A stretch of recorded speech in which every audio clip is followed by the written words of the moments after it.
నమస్తే. మన ఆంధ్ర తెలంగాణ మా 24 న్యూస్ ఛానల్కి స్వాగతం. నా పేరు దేవి. నేటి వార్తలు. కోనసీమ జిల్లాలో శుక్రవారం కాటన్ చర్చ్ నిర్వహించిన ఆత్రేయపురం పోలీసులు.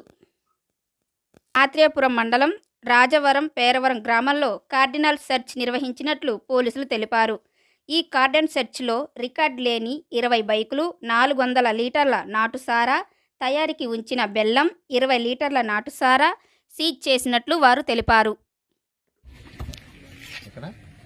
అందరికీ నమస్కారం అండి. మా డాక్టర్ బిఆర్ అంబేద్కర్ కోనసీమ జిల్లా ఎస్పీ గారైన శ్రీ జి కృష్ణారావు ఐపీఎస్ గారి ఉత్తర్వుల మేరకు Kothapeta sub divisional police officer Shri Shankara Muralimohan గారి ఆధ్వర్యంలో రావులపాలెం రూరల్ సర్కిల్కి సంబంధించి ఆత్రేయపురం మండలం రాజవరం పేరవరం గ్రామాల్లో కార్డన్ సెర్చ్ నిర్వహించడం జరిగింది. దీనిలో భాగంగా ఎవరైనా ఇల్లీగల్గా వెపన్స్ కలిగి ఉన్నా లేదా ఏమన్నా లిక్కరు ఐడిఆర్కు అదేవిధంగా 2 వీలర్స్ బళ్ళు ఏవైతే రికార్డు లేని ఉన్నాయో వీటన్నిటి మీద కూడా పొద్దున్న 5 కాడి నుంచి మా సర్కిల్ సిబ్బంది సుమారు 25 మంది సర్కిల్ సిబ్బంది కలిపి కార్డన్ సెర్చ్ కండక్ట్ చేయడం జరిగింది.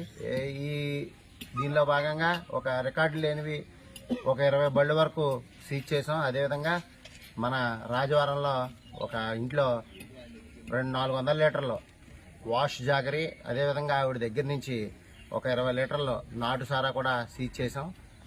ఎక్కడైతే ఈ సీజ్ చేసాం వాళ్ళ దగ్గర ఈ పొయ్యి, గ్యాస్ స్టవ్, ఈ డ్రమ్ములన్నీ కూడా సీజ్ చేయడం జరిగింది. వీళ్ళని కోర్టులో ప్రవేశపెడతాం. బండి రికార్డులు ఎవరి దగ్గర అయితే లేవో వాళ్ళందరినీ కూడా మీ డాక్యుమెంట్స్ తీసుకొస్తే మీ బళ్ళు హ్యాండ్ ఓవర్ చేయడం జరుగుతుంది. లేదంటే అవి సీజ్ చేసి బ్రేక్ ఇన్స్పెక్టర్